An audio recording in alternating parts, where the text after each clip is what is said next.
Bonjour à tous et bienvenue pour cette deuxième cérémonie des Awards statistiques. Vous avez apprécié la première édition de juin 2024 et pour certains vous m'avez plébiscité pour continuer cette série. Alors nous voilà réunis pour célébrer les joueurs qui ont brillé dans une sélection de statistiques avancées. Avant de débuter, sachez qu'il y aura un peu moins de catégories que la dernière fois, mais que pour me rattraper, je n'ai pas mis seulement les premiers, mais les 3 meilleurs dans chaque catégorie, en plus d'élargir le panel, puisque ce ne sont plus juste les statistiques en championnat uniquement. Allons, ne perdons pas plus de temps, commençons tout de suite avec l'award du serial buteur, le plus de buts marqués hors penalty cette saison. À la 3e position, un joueur français, 36 pour Mbappé, 1 toutes les 140 minutes en moyenne, 36 également pour le Norvégien de Manchester City, Erling Haaland, 1 toutes les 127 minutes. À la première position, nous retrouvons la dernière pièce de la chaîne offensive flickienne, monsieur Robert Lewandowski, lui aussi à 36 mais avec un meilleur ratio, 1 toutes les 120 minutes en moyenne. Alors pourquoi hors penalty spécifiquement? Eh bien notamment parce que c'est un exercice à part qui n'a pas de rapport avec le sens offensif, le sens du but, l'instinct du buteur. Les défenseurs centraux sont de très bons tireurs de penalty.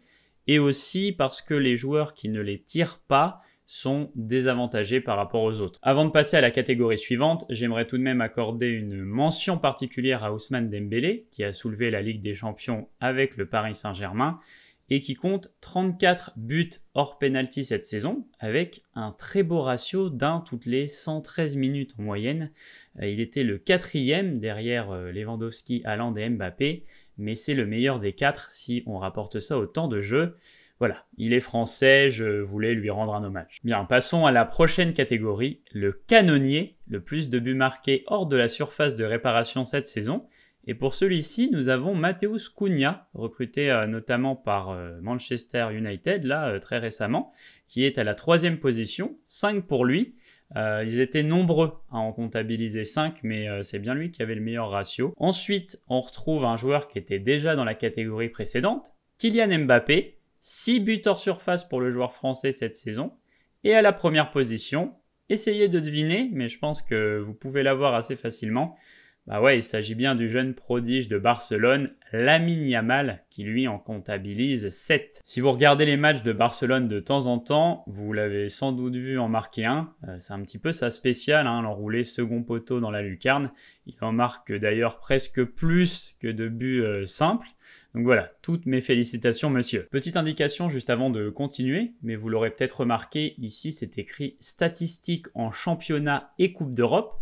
Là où sur l'award précédent, c'était statistiques en club et en sélection, c'est parce que j'ai pas toujours pu trouver les données de toutes les compétitions pour toutes les statistiques. Donc je précise à chaque fois le panel pris en compte pour plus de pertinence et de sincérité envers vous évidemment. Bon, le football se joue avec les pieds, certes, mais aussi avec la tête, et eux s'en servent souvent pour marquer. Voici les 3 joueurs qui ont mis le plus de buts sur un coup de casque cette saison. Tim de Gladbach, donc ouais, je vais éviter d'écorcher son nom de famille, son prénom est plus simple, donc on va dire Tim, à égalité avec Patrick Schick, l'avant-centre Leverkusen, qui d'ailleurs réalise une sacrée saison, mais qui est devant parce qu'il a un meilleur ratio que Tim. Et puis à la première place, le grand patron du domaine cette saison, Chris Wood, 30 buts au total, dont 11 de la tête, un sacré danger dans ce domaine-là, c'est un joueur qui plairait au Stade brestois. Toutes les félicitations du jury et une petite mention aussi pour Serhou Guirassy qui lui également était à 9 mais qui avait un moins bon ratio que Schick et que Tim du coup. On quitte le dernier tir pour passer à la dernière passe, remettre l'award du généreux, le joueur qui a délivré le plus de passes amenant une occasion nette, donc de caviar. Selon Opta, c'est ça, c'est des passes qui mettent le coéquipier dans une situation simple de marquer, peu importe qu'il marque ou non, ça c'est le gros problème des passes décisives.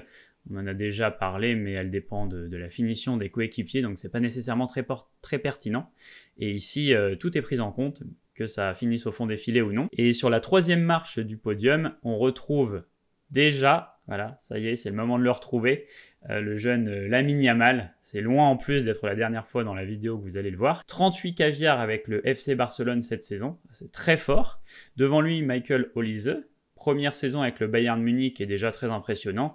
42 passes amenant une occasion nette pour l'ailier français. Et à la première position, un coéquipier de Lamine Yamal, puisqu'il s'agit de Rafinha. Le Brésilien a d'ailleurs enregistré une des meilleures saisons dans le domaine depuis que la statistique est disponible en 2015. Je crois que ça devait être Bruno Fernandes à 48, la meilleure saison sur ce créneau-là, avec du coup 46 offrandes. Toutes n'ont pas été converties, ça vous l'avez remarqué. Mais en tout cas, voilà, avec lui et Yamal, tu peux dormir tranquille, tu seras servi. Je tiens à faire une toute petite digression sur le sujet, mais quand je partageais cette statistique sur mes réseaux, il y a pas mal de gens qui réagissaient en disant vous voyez, Rafinha est bon dans le jeu ou que c'était un playmaker. Donc je dis pas nécessairement que c'est pas le cas, mais il faut vraiment s'enlever cette idée de la tête. Il n'y a pas de rapport direct. Rafinha, dans la plupart de ses caviars, en fait, il va les donner en glissant le ballon à un coéquipier qui est à côté de lui quand il est déjà dans la surface ou sur des centres, que ce soit dans le jeu, sur coup franc ou sur corner. Donc voilà, il n'y a pas nécessairement besoin d'être un playmaker. Je ne sais pas pourquoi les gens font le lien entre les deux. C'est un terme qui est de plus en plus mal utilisé. Mais bon, c'est pas grave parce que justement, la prochaine catégorie va rendre hommage à ça. On passe à présent aux joueurs qui ont le plus cassé la dernière ligne défensive par la passe. Donc une passe qui transperce l'espace entre les deux centraux adverses ou le latéral et le central par exemple, qui nécessite donc une certaine justesse en plus de la vision de jeu. Et ici à la troisième place, on va retrouver le milieu argentin de l'Atlético, Rodrigo de Paul, qui est un très bon passeur en effet, qui d'ailleurs a été, j'en avais parlé dans ma vidéo pour ceux qui se souviennent sur les meilleurs passeurs. On retrouve ensuite, devinez qui? Lamine Yamal, ça fait beaucoup là non? 44 pour la pépite espagnole. Et pour le trophée en or, ce sera Bruno Fernandes, le Red Devils qui se trouve à 46, donc pas très loin devant Yamal, mais qui, comme nous le savons, est en effet très à l'aise dans le domaine, régulièrement dans les meilleurs sur ces statistiques-là. Certains pensent qu'il doit partir de United pour briller dans de plus grosses écuries.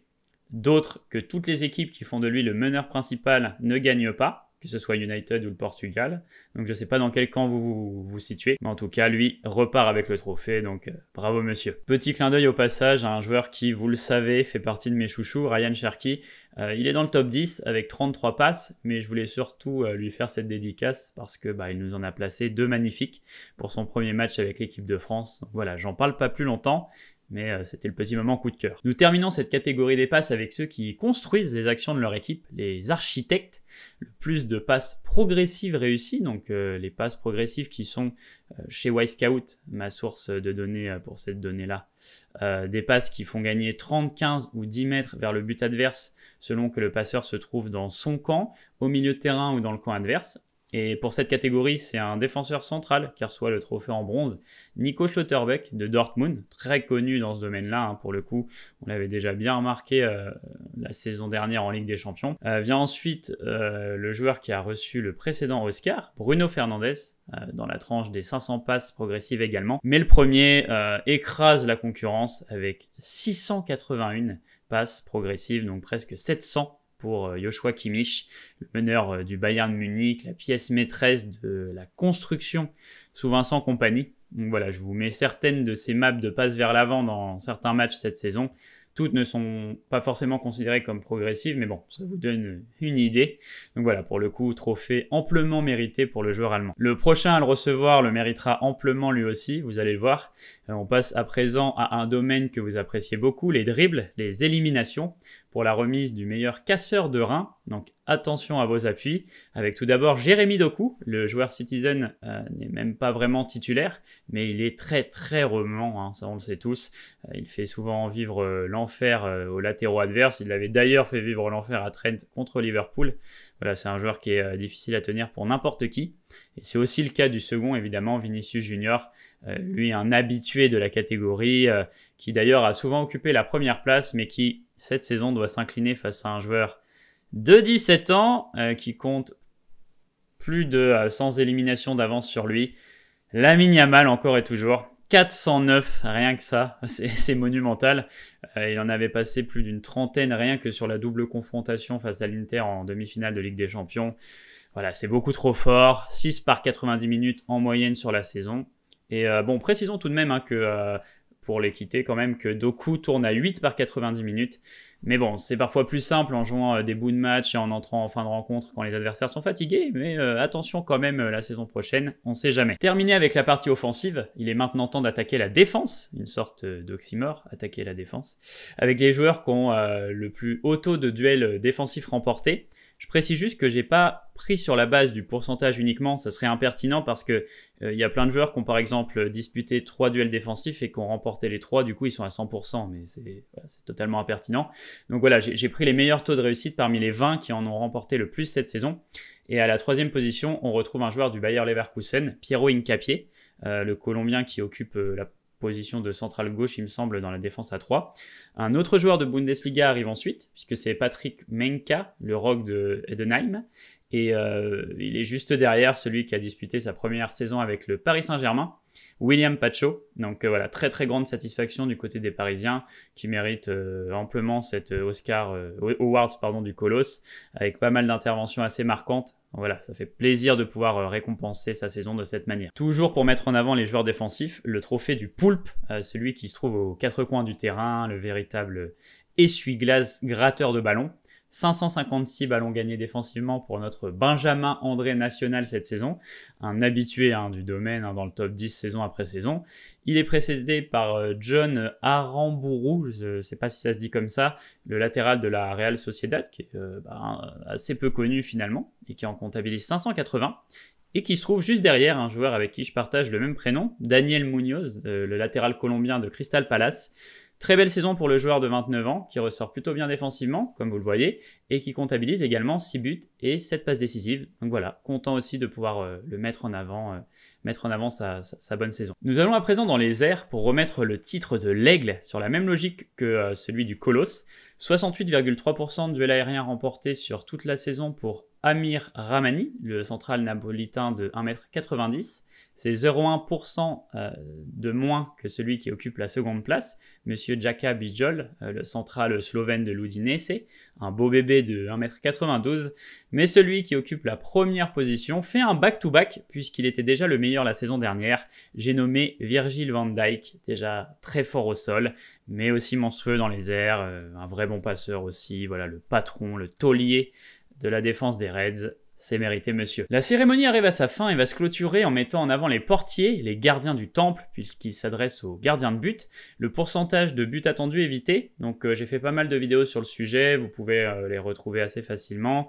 Vous savez qu'avec les statistiques avancées actuelles, on sait combien de buts aurait dû encaisser environ chaque gardien en fonction de la qualité des frappes reçues dans la saison. Et du coup, ici, on a le taux qu'ils ont réussi à éviter à travers leurs arrêts. Et c'est un Français de Ligue 1 qu'on retrouve à la 3e place, Lucas Chevalier, là où les gardiens atteignent en général un meilleur niveau quand ils prennent de l'âge. Bah, lui, il est déjà très fort à 23 ans. Et l'équipe lui doit beaucoup cette saison. On en reparlera un petit peu après. C'est aussi le cas de Petrovic, qui arrive en 2e position. La Ligue 1, voilà, en Ligue 1, on a toujours de très très bons gardiens. Et le Serbe de 25 ans a été vraiment impressionnant, notamment sur la seconde partie de saison. Et il a bien contribué à la position européenne de Strasbourg. Mais c'est un gardien bien moins connu, dont j'avais déjà parlé en vidéo personnellement, qui se trouve être le grand gagnant, Vanja Milinkovic-Savic, pas Sergueï, du Torino. 25% de buts attendus empêchés. Lui, il a 28 ans, donc ça va pour un gardien. Il possède aussi une très grande qualité de jeu long. Il n'en est pas à sa première bonne saison dans le domaine. Donc je serais assez intrigué de voir si un club mieux placé venait à se positionner sur lui. Avant de terminer, je voulais quand même dire un mot sur Chevalier, qui est le seul des 3 à avoir disputé la Ligue des Champions, dans laquelle il a délivré des performances tout autant satisfaisantes. Pour l'anecdote, au classement des Expected Points, donc j'ai déjà expliqué ce que c'était, mais grossièrement, c'est on va dire le classement sans la sur- ou sous-performance des joueurs qui auraient beaucoup plus brillé que ce que l'équipe n'a brillé. Enfin, j'ai des vidéos qui l'expliquent. Mais Lille était dans les équipes éliminées de la phase de LDC dans ce classement-là cette saison, 27e, alors qu'ils ont terminé 7e. Donc ça fait 20 places d'écart. C'est dire à quel point ils ont surperformé, et c'est dû notamment à certains attaquants qui ont mis des buts compliqués, mais en très grande partie à Lucas Chevalier, qui a fait un vrai travail avec beaucoup de très gros arrêts sur sa ligne. Moi, c'est vraiment mon gardien coup de cœur cette saison. Voilà l'équipe l'équipe, la deuxième édition des Awards statistiques touche à sa fin. Je tenais pas forcément à la faire, mais vous avez été quelques-uns à me le demander en commentaire, donc je me suis dit allez, c'est toujours sympa quand même, et j'espère que ça vous a plu. N'hésitez pas si vous avez des idées pour la prochaine édition. Retenez aussi que c'est pas parce que des joueurs n'étaient pas ici qu'ils ne sont pas les meilleurs. Être top 10 de tous les domaines, c'est mieux qu'être premier dans un seul. La plupart des joueurs qui ont les meilleures notes dans mon algorithme de performance statistique, il faudrait que je vous en parle en vidéo ça un jour. Si vous me suivez sur les autres réseaux, vous connaissez, mais voilà. Et la plupart ne sont pas présents dans cette vidéo. Comme Pedri, par exemple, qui a la meilleure note tout poste confondu, 94 sur 100, ou Hakimi, qui est le meilleur latéral. Donc voilà, je tenais à le préciser quand même, parce que c'est important. Et puis voilà, c'est tout pour moi. Et puis d'ici la prochaine vidéo, je vous dis à bientôt l'équipe.